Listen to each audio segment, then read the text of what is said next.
The following program is a WUSF production in partnership with WEDU and Bay News 9.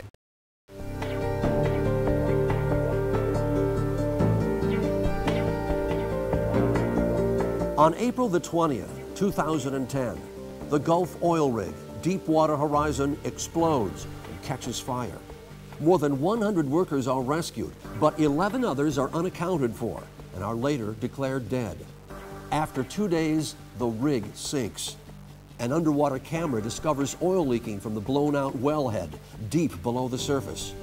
The rig's operator, oil giant BP, makes several attempts over the next 3 months to stop the flow, while Gulf Coast states scramble to contain the widening spill. Finally, on July the 15th, BP announces the well is capped, but an estimated 4.9 million barrels have spewed into the Gulf. Florida does not face the catastrophic environmental damage suffered by other states, but the impact on our fishing and tourism industry is severe. What we have learned from the Gulf oil spill and what questions remain, next on GulfWatch, 1 year later.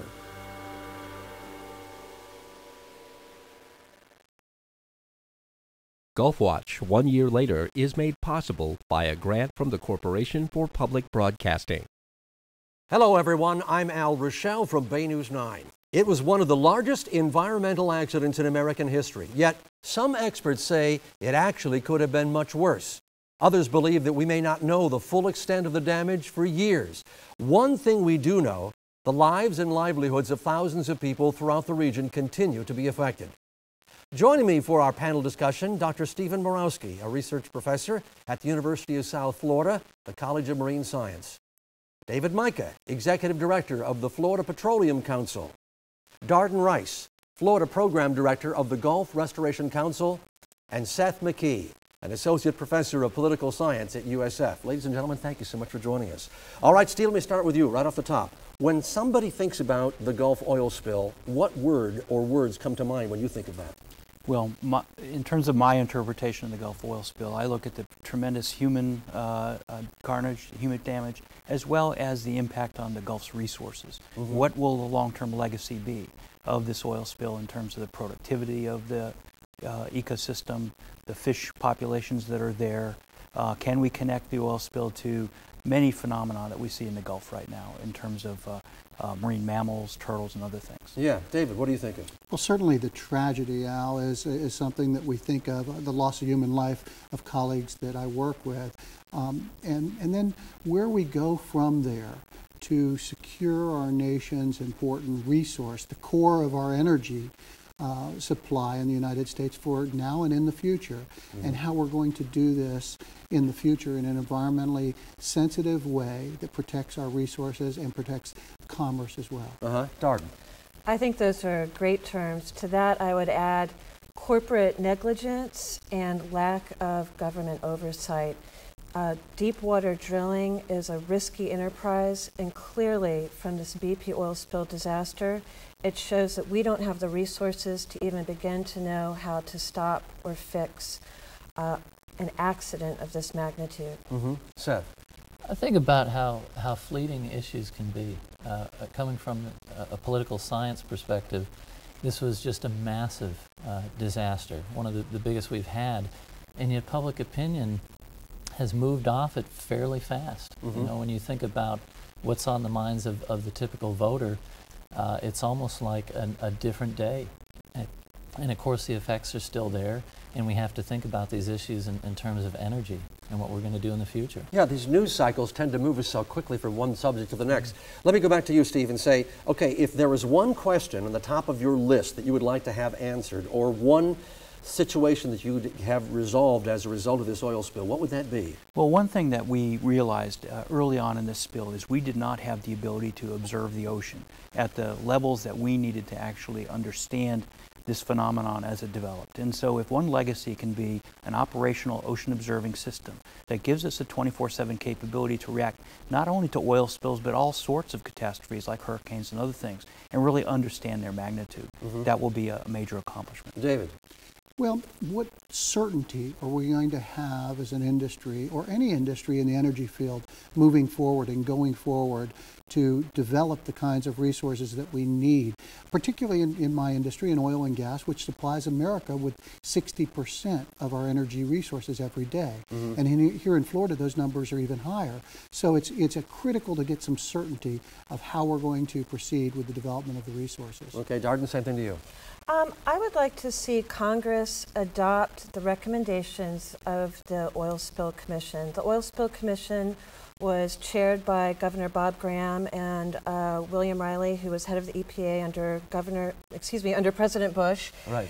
And there was a very solid set of studies and recommendations to go forward that recommended greater accountability, greater oversight. And Congress has yet to act on those recommendations, and that's one thing I would really like to see come out of this in the next year. And Seth, what about political leadership? Because this is really, I mean, it was such a ping pong. Yeah. Him, her, she, right. They, us. Yeah, I mean, we know that this country's never really had an energy policy, and as long as the price of gas doesn't go up too high, the American voter sort of moves away and is comfortable with what we have. Mm-hmm. And so it's sort of a yo-yo that we have out there in terms of once it reaches a certain level, then the public really reacts viscerally and asks for change.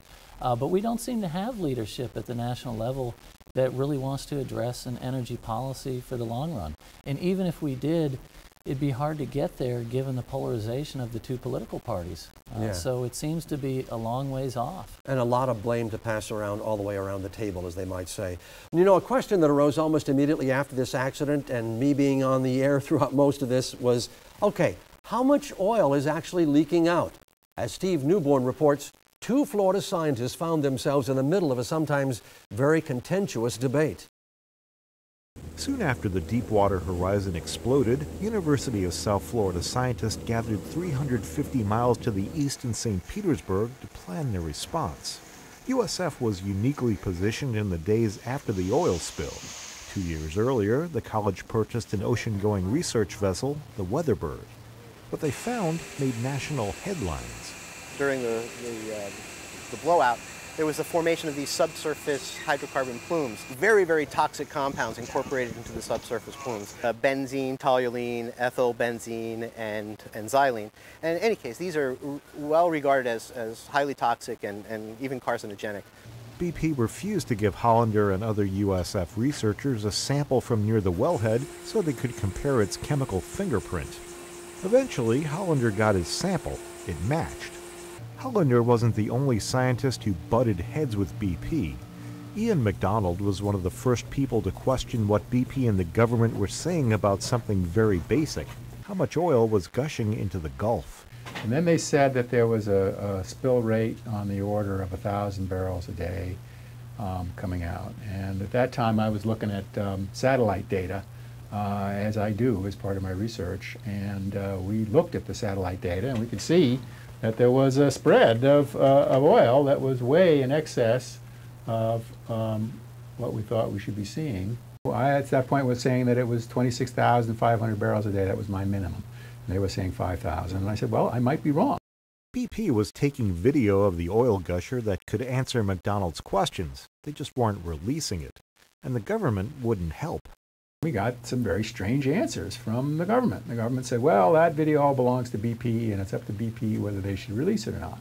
And at that point, I just found that infuriating. Here we had a spill of national significance, the livelihood and possibly the health of the people of this region, certainly the health of the ecosystem of this region, was in jeopardy, and we were getting the runaround very clearly.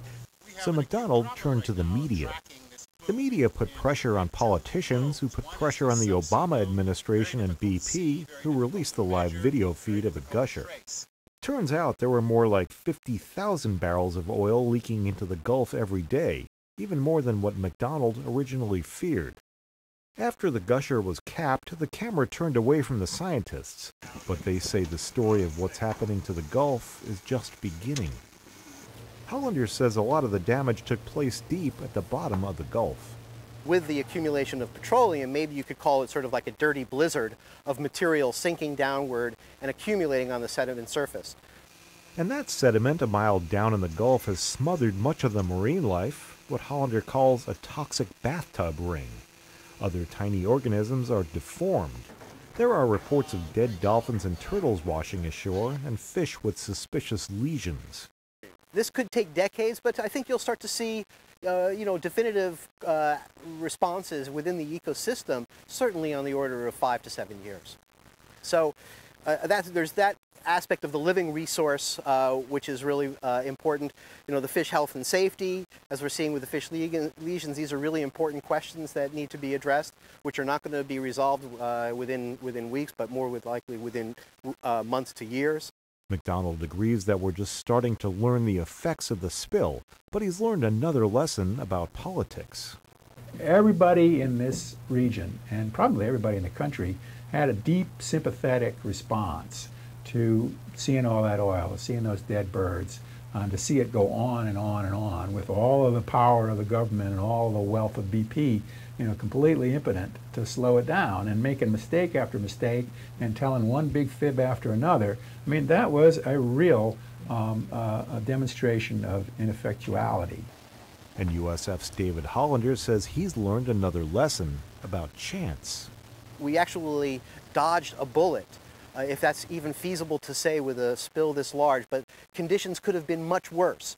The winds blew from the north, south, east, and west, and it wasn't until 6 weeks after the spill was there oil landing in the marshes. There was no tropical storms. The loop current broke off in the middle of May, a rare occurrence. These are all events that conspired to isolate the oil into the northern Gulf of Mexico, not bringing it into land, into the marshes, into New Orleans, nor bringing it around the peninsula of Florida through the Keys and up and through the Florida Straits up to the East Coast. He says if there's another spill in the Gulf, Florida certainly won't be so lucky. For GulfWatch, I'm Steve Newborn in St. Petersburg. Siddharth, let me ask you, could this spill have been a lot worse? I mean, we hear that said by all of the scientists that were out there. Could it have been? Well, Al, let me tell you, 11 people did lose their lives. This began as a human tragedy. Several people escaped, thankfully, but this unfolded as an environmental tragedy that had deep economic consequences in the Gulf of Mexico region. Could it have been worse? It's hard to say. We certainly saw, I think, just a horrible catastrophe in our lifetime. It took months to plug up this well. Right. I know at one point in time we really didn't know what the trajectory of time was going to be when we would actually be able to stop the oil from flowing. So, that point in time, during those few months, it was a scary time for Americans. It was a scary time for people that live in Florida because we were just waiting to see how bad this was going to get. And Steve, let me ask you, so is there still oil out there? I mean, because this got to be the big contention. Was it at the surface? What is it in these plumes that I had never heard anybody talk about before? Was it down at the bottom? Well, this spill was absolutely unique for the nature of it, that, you had oil going to the bottom, oil in mid-depths, and oil at the surface. Never before really seen, other than in some small experiments. There is still oil in the environment. There is some that, as David Hollander on the piece explained, that's trapped on the sediments in the deep water. Mm-hmm. There's also, you can find some at the toe of some of the beaches up along the northern Gulf Coast. But by and large, the vast majority of this has been diluted into the environment and in many cases evaporated. Now see, that surprised me when there were two things surprised me. Number one, that it evaporated and they said, oh yeah, there are microorganisms that actually eat up that oil. So that was all kind of new information for all of us. David. Absolutely, and one of the lessons learned is the kind of education that we've got about the power of Mother Nature as part of an agent of cleanup in this regard. And as Dr. MacDonald learned, we're just beginning to learn those lessons and where the science is headed here. And BP's commitment of $500 million, $500 million toward independent research will help us and go a long ways to learning lessons from that. And the science will evolve. And it's really important with the science, as it's learned, to get it verified and not overreact to individual reports or scientific studies that are done. Not to undermine them at all, but verification is an important part of science. Okay, you represent the oil industry. Let me ask you, was BP vilified unjustifiably, besides Tony Hayward saying, I'd like to have my life back too, which has to be the PR gaffe of the year? Well, Governor Graham, who co-chaired that, I think he gave BP very, very high marks. So rather than me as an industry person saying that, Sure. Bob Graham is a leading spokesman for the state of Florida as a true Floridian, and he gives the company very, very high marks for their response efforts in this regard, looking back.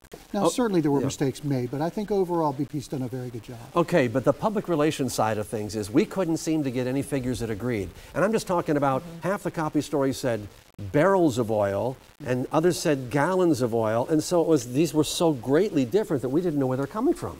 Well, I think everybody was in that situation of figuring out 200 millions of gallons of oil versus how many barrels and what the impact of that all means. Just to go back to a second, I just want to say that BP was not a lone bad actor. This was a very unfortunate accident that happened on their watch. But BP's practices are pretty typical of the industry. And so was BP vilified? To some degree, yes. Should they have been? To some degree, yes. Are they much worse off than any other oil company? I don't think so. Now, as far as like figuring out the initial amount of oil that you know, we were wrong with the initial estimates. It showed how woefully unprepared that we were. And we were basically building the fire truck while the house was burning down. We had no idea how to prepare for an accident David, of this you're gonna say magnitude. something, yeah. I do want to interject there. I think it's important to recognize that our industry has operated in the Gulf, in drilling in the Gulf of Mexico, for more than 65 years. More than 40,000 wells have been drilled, and never has that kind of occurrence in the Gulf of Mexico with a U.S. operator occurred before. So there were significant safeguards in place. But yes, indeed, mistakes were made, and many learning opportunities have been made. Tighter regulations, adoption of recommended practices, and now into requirement standards, creation of the Center for Maintenance. So, Seth, let me ask you from a political standpoint. You had Bobby Jindal in Louisiana who basically said, I'm fed up with this response. I'm getting bulldozers. I'm going to build dikes that are going to keep the oil. You had a lot of play, and then it was, well, who's really in charge? Is the Coast Guard really in charge, or is BP really in charge? And then what kind of pressure could the president apply, or as some people said, not apply, to get this thing cleaned up quicker? And I remember his big quote was, let's get that blank thing filled. Get it plugged. Yeah, and that seemed to be a lot of the reaction was, my gosh, isn't there something we can do? And then eventually it was just that the science and technology wasn't fast enough to really cap it at the time that people wanted it capped. And so we realized, just let the thing go. And I think that the perception after everything is said and done is how remarkable things did clean up in the sense of what we saw and what was expected initially. I mean, this was, to pick on the media a little bit, I mean, this was sort of Katrina Part 2. This was going to be, I mean, this was going to be a colossal disaster. And at least from the perception of the public, when all said and done, people don't even think about it that way, and people, quite frankly, aren't even thinking about it outside of the states affected. Yeah, well, hold that thought, because later on in this program, when we talk about gas prices, they are thinking about it. The oil spill occurred just as the 2010 political campaigns were heating up. For at least one candidate, the accident and its aftermath provided both a boost and a letdown. Here's more from Susan Giles Wantuck. The chocolate brown waves that buffeted Florida's panhandle during the oil spill also define the political ebb and flow of Florida's governor, Charlie Crist. Before the spill, he was embroiled in a tough U.S. Senate race against Marco Rubio, who was stealing the limelight from Crist. And then, thank God for these contractors being here. Obviously, we need them. When the first tar balls stained Pensacola beaches, Crist became a daily fixture on national television. Crist channeled his populist outrage against BP. At the same time, he abandoned the GOP to run as an independent. For weeks, he rode high in the polls. But like the oil gusher, it didn't last.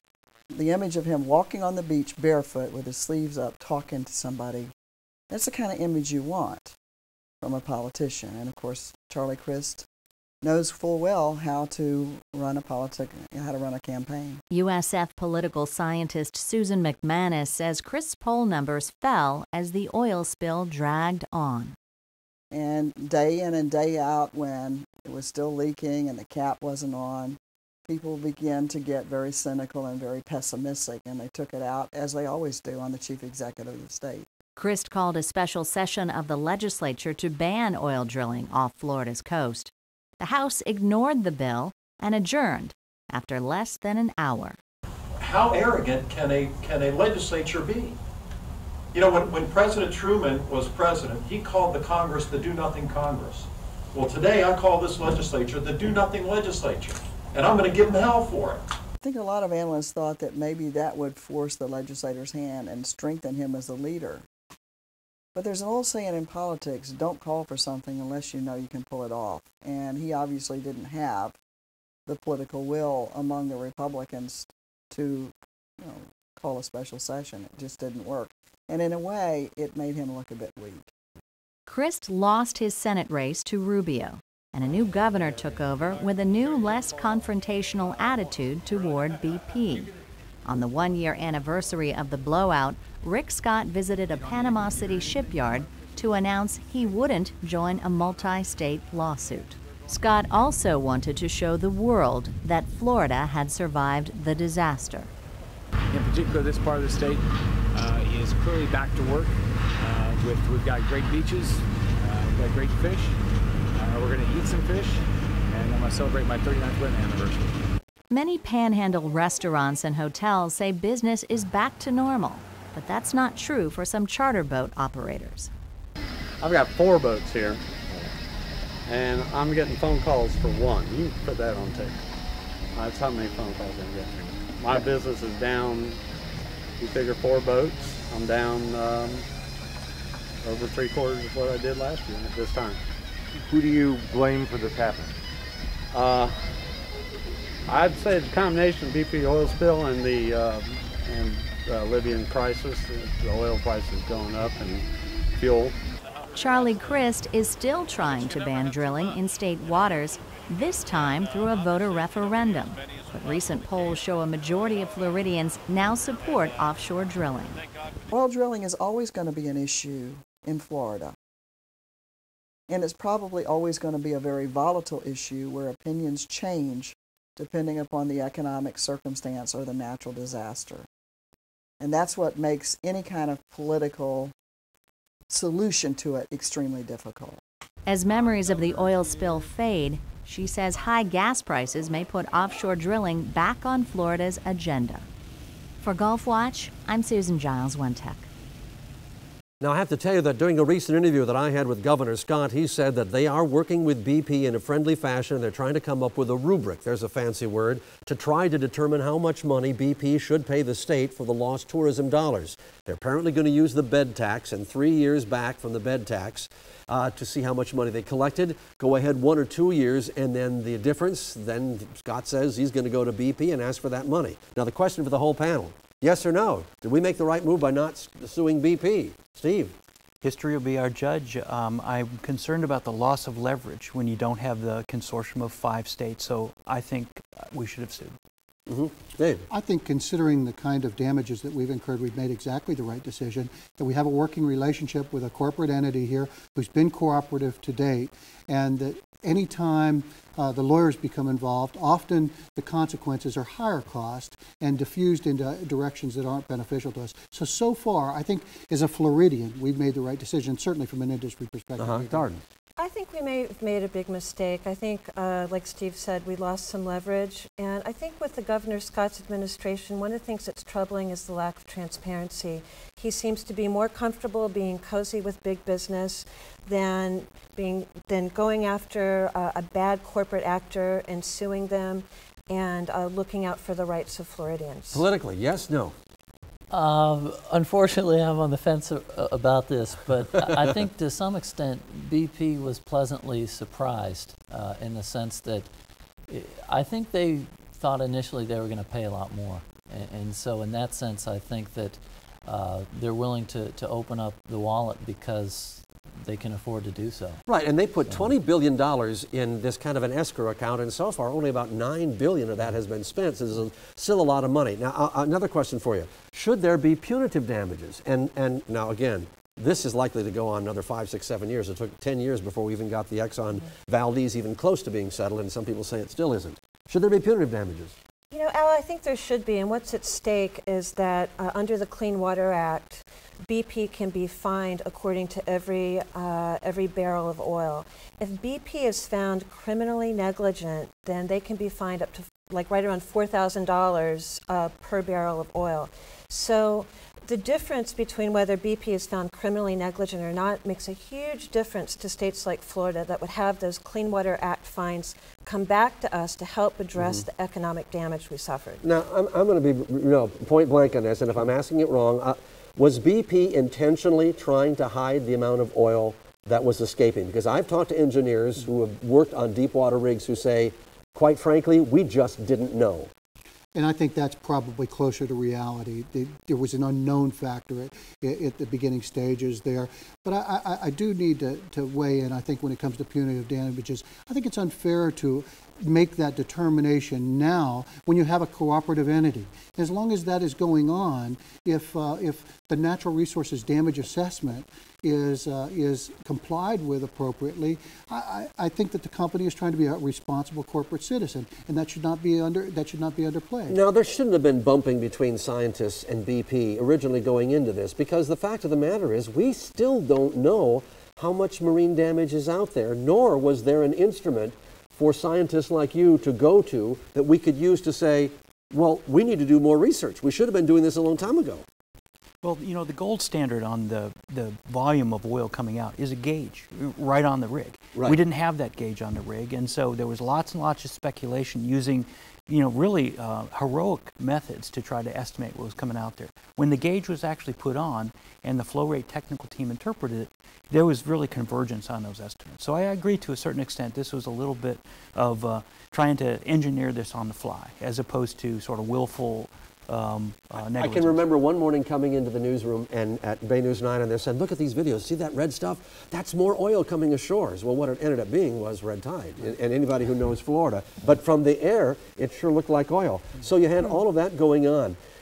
Louisiana, Alabama, and Mississippi are handling the lawsuits quite differently than we are. So how long before we know if we did make the right decision? When I say we, the government. Well, it's a matter of the settlement of this case, and you know this could drag on for quite a long time. The natural resource damage assessment won't even be completed until the end of this year in terms of the initial reports, and so it depends on whether BP actually settles that lawsuit before they go to trial, or this wants to drag out. Remember, Exxon Valdez took an enormous amount of time to settle. Now, as we mentioned, Florida so far has been spared the kind of onshore environmental damage faced by other Gulf states. Some oil did come ashore in the Panhandle, yes, but nothing like what we saw in the areas of Louisiana, Mississippi, and Alabama. For West Central Florida, the damage has been mostly economic, lost revenue. Tourists stayed away by the thousands last year, fearing incorrectly that our beaches were covered with oil. They have started coming back, but as Carson Cooper tells us, at least one Bay Area resort fears the long-term impact of last summer's spill. The Tradewinds Resorts on St. Pete Beach is the largest resort on the west coast of Florida. For President and CEO Keith Overton and his 700 employees, the oil spill occurred at perhaps the worst possible time. The economy was struggling to begin with before the oil spill, and then we had the coldest winter on record. So coming into the year, we were optimistic that things were going to be better and that maybe a recovery was in sight. And of course that didn't happen early on. And then as soon as the weather started getting warm, we saw signs that travel was going to pick up again and that, you know, Florida was going to be a popular destination spot. There was some pent-up demand. And then the oil spill occurred and all that got washed away. The Tradewinds, like many businesses that rely heavily on visitors to Florida, makes most of its money during the 4-month tourist season. The oil spill hit right at the beginning of what usually is the resort's busiest time of year. I think it really hit home when you saw 24 hours a day that high-definition camera of every single major network in the country. We realized, you know, after several months went by that the physical damage was probably not going to occur, at least not on our beach anyway, and then it became a perception issue. Using BP money, Florida spent millions in advertising, announcing to the world that its beaches were not covered with oil. But the message was not enough, initially anyway, to counter the image held by many potential customers. we suffered about a $1.4 million economic loss, and that's a profit loss just in those 6 months. We're now calculating our future losses, and it's going to be, you know, in the tens of millions of dollars just for our company alone. Travis Johnson is the Tradewinds general manager. He says it was not just the resort that was affected, but also many neighboring businesses. As our occupancy goes down or our rates go down, the demographic of our customer changes a little bit, our local community is going to feel the impact as well. All the local restaurants, attractions, partnerships that we have are equally feeling the pain as we do. Given the constant image of oil spewing into the Gulf, Overton says he understands why people stayed away. People over the years who have come here year after year were forced as a result of this to choose to go somewhere else. And, you know, we don't blame them. You know, they were risking their time, and they're time impoverished already. Were they going to take a chance and come here, or were they going to go somewhere else? And the risk there is that they went somewhere else and had a great time, and now maybe they don't come back in the future. The Tradewinds ran an advertising campaign of its own in an attempt to offset the loss of out-of-state guests. We combated that by discounting significantly, and we targeted local drive market areas of the state as well as the southeast, and the hope was that we could continue to sustain our occupancy. And we were able to do that to some degree. Our occupancy only fell slightly, a point or two. But Overton says because operating costs remained the same, those discounted prices made profits disappear. We've cut staff, we've laid people off as a result. We have everybody in our company, for example, has been operating under a 6.5% pay reduction, and we've cut their hours to top it all off. Overton says filing a claim with BP was not an easy process. Early on with BP, I mean, we were flat out denied. BP just took a position, they were almost indignant about it. They took a position that you just don't have a claim, there's no oil on your beach, and we're not going to pay you. But eventually, the resort was able to convince the oil company that its losses were real and stemmed directly from the spill. We do 40% of our business in meetings and conventions here. People who are planning those meetings and conventions, they're looking forward into the future. And they're looking at us now, but they're thinking about a meeting that's in maybe 2012, 13, 14. And so for about 6 months there was so much concern about the long-term effects and the unknown of what was going to happen with the oil spill that all those meeting planners just chose to pick a different destination for all of those bookings. And we lay that business out into the future quite a long ways. And so we won't see the losses from that for many years to come. The Tradewinds received its first payment from BP in late 2010. The resort remains in settlement negotiations. For GulfWatch, I'm Carson Cooper. David, let me ask you, these states, Texas and Louisiana, one of the things that Bobby Jindal was so concerned about, the governor of Louisiana, was not only that people would be laid off as a result of the moratorium that went into effect, was that the state would lose a lot of revenue. The state of Florida does not get as much revenue, or do we get any revenue from offshore drilling? Yes, we do. We do get some. Actually, we do, in the form of revenues back from the federal government. It's important to note that oil and gas sector is about 7.5% of our gross domestic product of the United States, and about 9.2 million jobs across the country rely on the oil and gas sector. So that is an important part of our entire economy, and changes to that obviously affect Florida, but you know, the moratorium and the political theater associated with it definitely had an effect on our industry and continues today. We've moved from a moratorium to what we call a permatorium, slowly just beginning to get processing of permitting to move forward again, and that is very costly to our industry, and we've got to move forward to get the supply of our core energy product back to the United States. Your group is a Gulf Restoration Network, and you're out of Louisiana, so you know what kind of havoc this played on people's livelihoods if they could not work in the oil industry. Yes, and we're very sensitive to that, but the political and economic dynamics in Florida are totally different. We rely on our $65 billion a year tourism industry. Right. The beach, condos, lodging, restaurants, businesses provide nearly 1 million jobs statewide. Clearly in Florida, the dynamic is this, that a clean beach is worth more than an oil field. Mm-hmm. Now, we've been talking about this referendum. Politically speaking again, is this going to, where are we going to go with that? Do they think voters are going to end up voting in favor of that? I mean, first you got to get it, and I think that it's, like I said, I think at this moment in time, it's just sort of in the backdrop. I mean, it's not really in the front of people's minds. Right, and yeah, we'll talk about those gas prices and how those two things relate. Let's get back again to safeguards, because I don't know whether they're going to have time in the other segments to talk about it.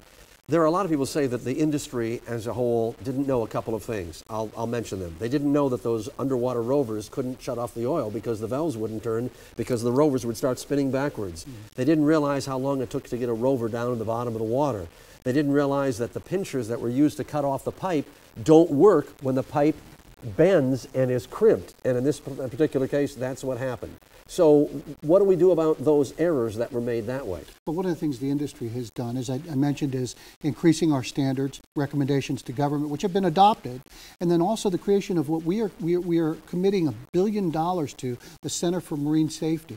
And that's a very significant focus, particularly on those kinds of issues, Al, in going forward. And one thing I got to mention about Florida with regards to tourism, certainly tourism and agriculture are our #1 and 2 industries, and they're heavily reliant on energy. But what wasn't mentioned in the clip that's really critically important for your viewers to note is that actually last year, tourism did increase. And we had higher tourism numbers than previously.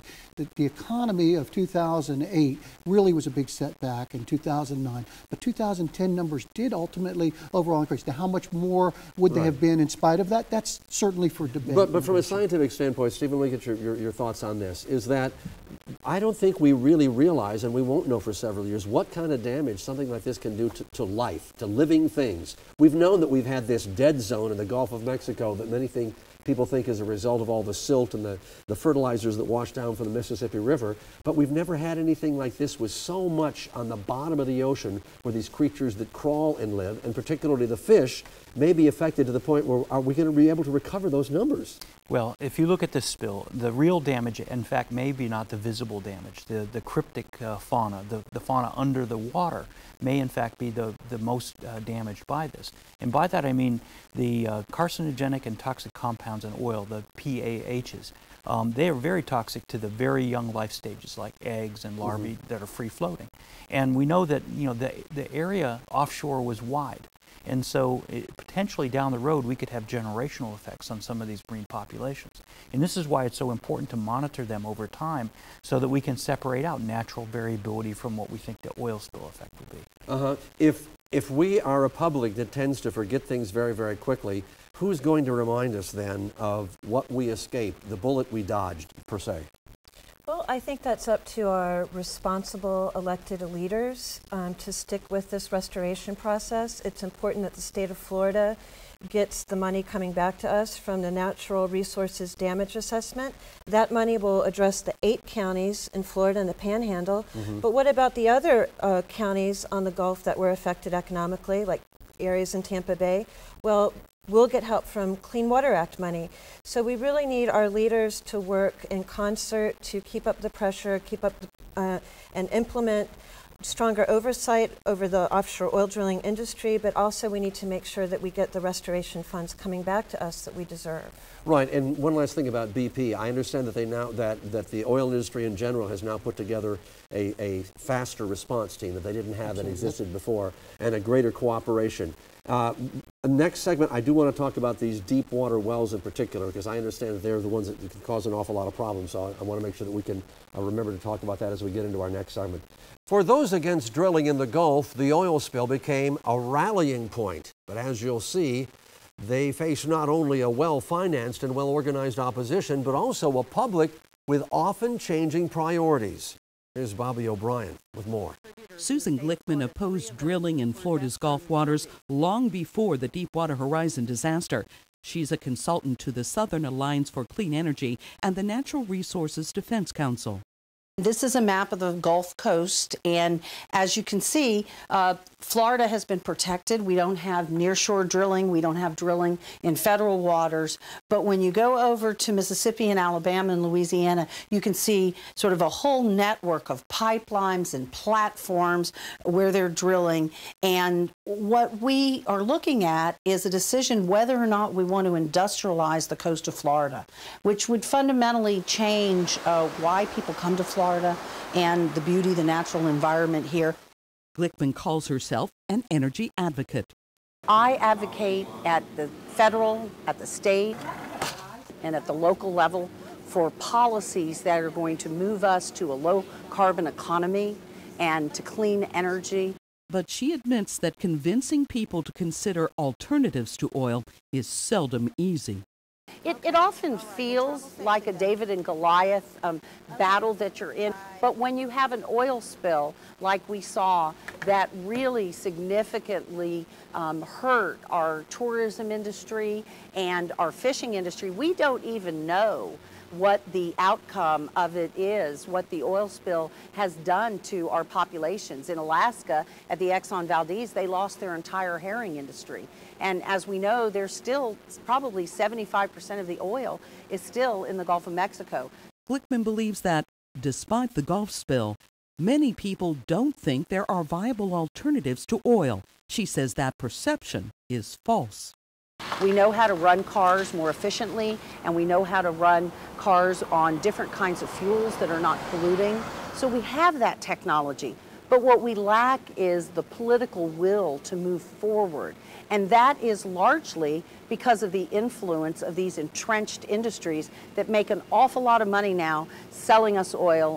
Political scientist Susan McManus says there are other factors as well. You can't say enough how much economics affects people's attitudes about offshore drilling. On top of that, you have to look at what people are thinking about oil coming from the Middle East. So that to the degree that we continue to have turmoil there, that also contributes to people wanting to say, well, let's get our oil here and not be dependent upon someone else. The oil spill made people mad because clearly it was error and it was cutting corners by the oil industry. A tragedy like that's the last thing that you want to have happen, but you sort of assume if something like that did happen, it would wake people up. McManus says with the public, economic reality often trumps environmental concern. A poll even showed that the people in the Panhandle, the most devastated by it, a plurality of those people, said that they still supported the idea of drilling. Why? Because it's their economy. It's how they make a living. For GulfWatch, I'm Bobby O'Brien. So then here becomes the big question. Okay, how do you make the transition to all these new forms of energy? And can we drill our way out of the oil shortage that we face in the world? And this is the biggest hot button, Seth, and I'm going to go for you for that. We can't get there fast enough, and that's the reality. Yeah, and I think a tragedy like that, an environmental disaster, does mobilize people. And the question is, how long does it sustain the voters' interest? But there's always another election. And you know, we're going to have an interesting Senate race, and we're going to have a presidential election in 2012. And it's clear already that Senator Nelson will be opposed to a position of drilling. And so this issue will resurface. It will get traction in the minds of the voter because it will be an issue that the parties fight over. But fighting over an issue and moving from there to policy is a huge step. And I just don't think we're there yet. So let's talk about from the marine biology standpoint. And what is the difference between what we call these deep water wells and wells that are closer to land? And I'm going to add a third part of that. Why are we drilling in the water? Why can't we drill on the land where it'd be a little bit easier to contain? Well, the so-called ultra-deep wells, the wells greater than 5,000 feet, are a very recent phenomenon in the Gulf. Only since the mid-1990s have we had significant amount. But it's interesting, it's accounting for more and more of the total amount of oil coming out of the Gulf. Currently, we get about 500 million gallons, barrels of oil a year out of the Gulf, and almost half of that now is out of these ultra-deep wells, which are tremendously productive. They're tremendously productive, which means there's a lot of money coming out of them. What we didn't understand was that the risk assessment from the shallow wells is not the risk assessment we should have for the deep water wells. And our history is relatively thin. Our history not only in the Gulf of Mexico, but off Norway, Brazil, and elsewhere. So this industry is looking at this particular incident as history for understanding the ultra-deep drilling throughout the world. Why do we go so deep? Well, the Marine Well Containment Company, which we created, will help us with the kind of equipment to deal in those deep water type of situations in a much better way. It wasn't around a year ago, and now it's been created. So it's one of those, if you will, silver linings from there. But what's really key here, Al, and Dr. McManus heard on that, is reliable, and affordable energy supplies for Floridians and for America. And we believe in the industry, this is a key point, we call them the keys to energy future, that we can produce here in the United States about 92% of our oil and gas needs in the next 20 years for America, where we're way, way, way, way below that now. We're not even at half there now, if allowed to have access to the resources. And part of that being in the Gulf of Mexico, which currently supplies us 25% of our fuel. Now, every day, my industry has to supply to Florida 25 million gallons, not barrels, gallons of motor fuels. And we've got to get there. Quietly, Congress last week or the EPA, had to roll back some of our current requirements because the technology's not there for implementing some of the next generation fuels that Susan Glickman was talking about. It hasn't evolved as quickly as we want. Our core resource, if you do your homework, is going to show us that oil and gas is part of that key energy future in the next 20 and 30 years. So environmentally speaking then, okay, we still want to have that goal of getting there, but how do you make that transition without it being so painful in the pocketbook? Because we all love talking, you know, the environment, we love the environment, but man, when it's $5 a gallon for gas, forget it. Right. Well, you know, I agree with Susan Glickman's statement that we have the technology, but we're lacking the political will. Our government just bailed out the auto industry. Maybe it would be a nice payback for the auto industry to now manufacture cars that get more miles to the gallon, that go further on the gallon of gas, and help us achieve a transportation system that addresses the fact that we're dependent on oil and that we're dealing with climate change issues. Mm-hmm. The thing is that we have clean energy solutions that are just staring us in the face. And until we come up with a serious, cheap, clean, safe national energy plan, we're going to continue this dangerous path to try to keep drilling in deeper and deeper waters. And we do not have, we aren't ready yet to contain spills or accidents for drilling in waters that deep. And yet we also know that for things like solar power and wind power, that the reason that they are economical right now is because they are subsidized by the government. So the question is again, I'm getting to this transition period. This oil spill brought a great amount of attention to the fact that we are not transitioning to whatever the next source of fuel is quickly enough without there being strong political, personal, and economic ramifications for all of us. Yeah, I think that slowly the marketplace is adjusting regardless of what politicians are doing. I mean, we've seen these commercials with electric cars now, and different companies have them now.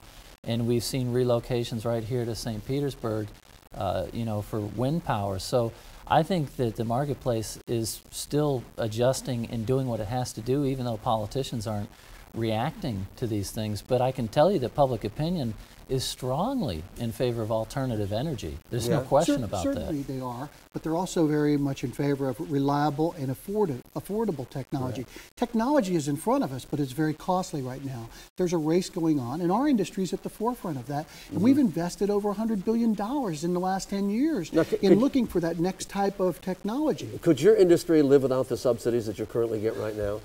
And I have to ask that. I mean, I'm not trying to be facetious. Well, we don't believe that we get any subsidies whatsoever. There are provisions in the tax code that all manufacturers get that we get, and we don't believe that we should be singled out for punitive treatment because we're profitable right now.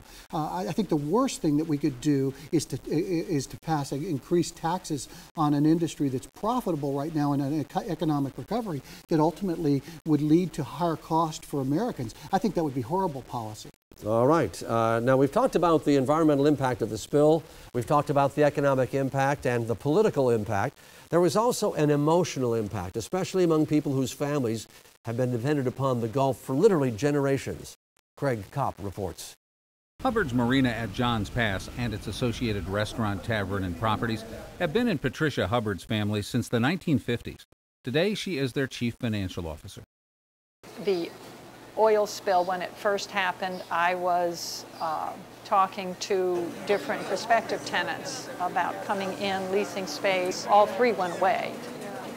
The effects of the oil spill have been really from one extreme to the other. The oil spill actually pushed some people into this area mid-summer, which was okay for the dolphin watch and half days, but offshore the the fishing, everyone thought it was closed. So our long-range trips and our all-day trips were down 60 and 70%. Hubbard says the family businesses were already hurting because of the recession. The oil spill made things worse. Hubbard says the family is still waiting for reimbursement from BP. In the meantime, she says 2 of their businesses have filed for bankruptcy.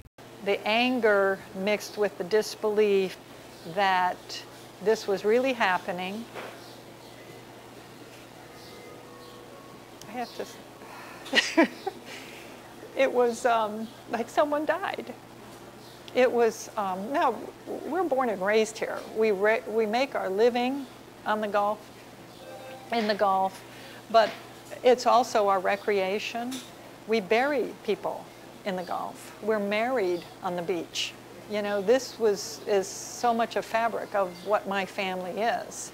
And to sit and watch that oil spewing into the Gulf, thousands of gallons a day, after day, after day, it sort of morphed into a rage. Recently, the family's situation improved with the announcement that the Pier Aquarium would be leasing a large section of Johns Pass Village. The aquarium is scheduled to open in December of 2012, but Patricia Hubbard says the family's financial future remains in doubt. I think one thing it's done for us is, and hopefully other folks in the state of Florida, is that when the oil company stands there and says this can never happen, we know yes it can. Farther to the south, Shawn Duytschaver owns Native Rentals on Anna Maria Island. He specializes in kayak rentals and eco tours. When news of the oil spill broke, he was worried. We count on the eco tours and stuff like that to put food on the table, or mom and pop kind of operations, so definitely some stress there. Although no oil reached Anna Maria Island, Duytschaver's business was affected. My kayak sales went down because nobody wanted to buy a kayak and be paddling it in oil for years to come, so we just didn't know. So the uncertainty of the situation was pretty scary. Instead of a physical presence, it had more of a mental presence. Duytschaver says 15 months later, his numbers are still down. I expected more of a renewed interest in the environment because of the oil and stuff, and I heard some of that, but not really that many more eco tours because of it, I wouldn't say. His father, Marty, owns the Sun and Surf Beach Shop. He estimates his losses from the spill at around $50,000. We were coming off of 2 good years in a row and starting to get back to where we should be.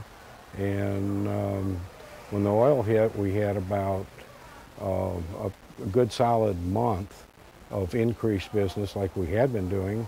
And then the Europeans had canceled, and then that came down. Then we started getting affected by the people canceling on the wedding businesses, and our summer was quite off, actually, and it's just now coming back.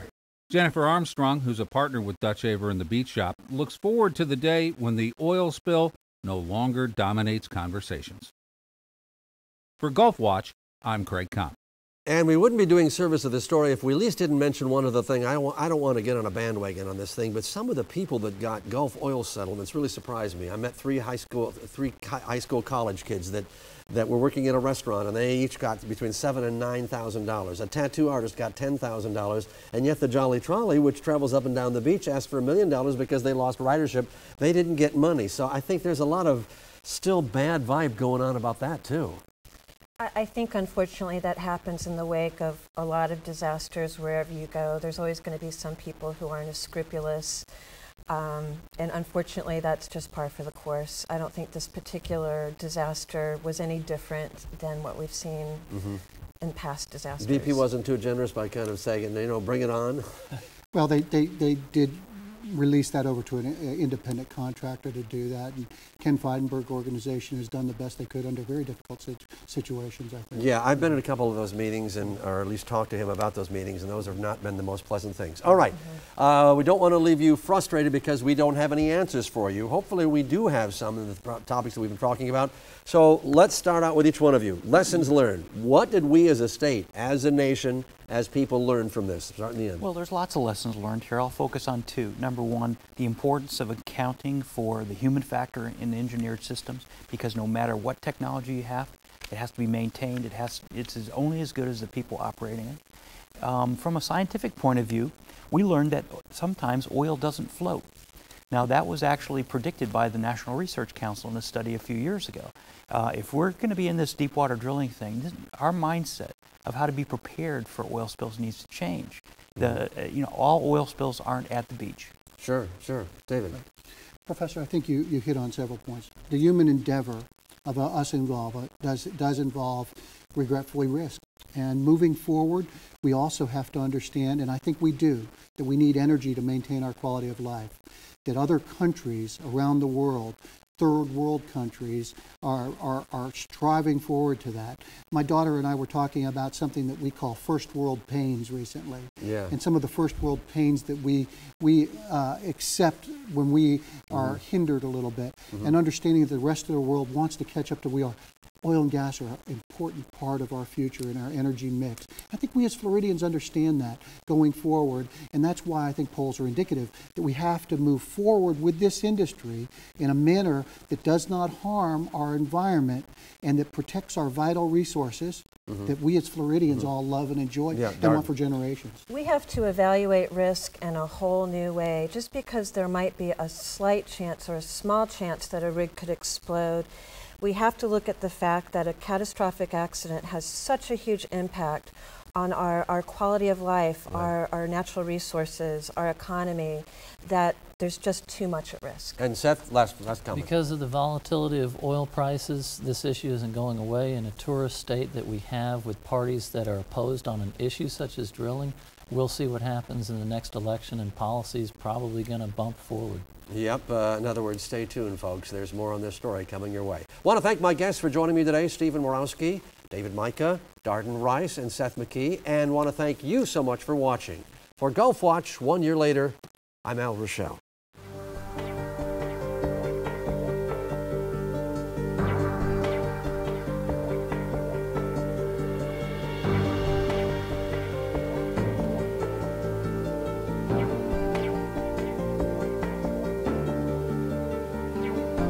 GulfWatch 1 year later is made possible by a grant from the Corporation for Public Broadcasting. This has been a WUSF production in partnership with WEDU and Bay News 9.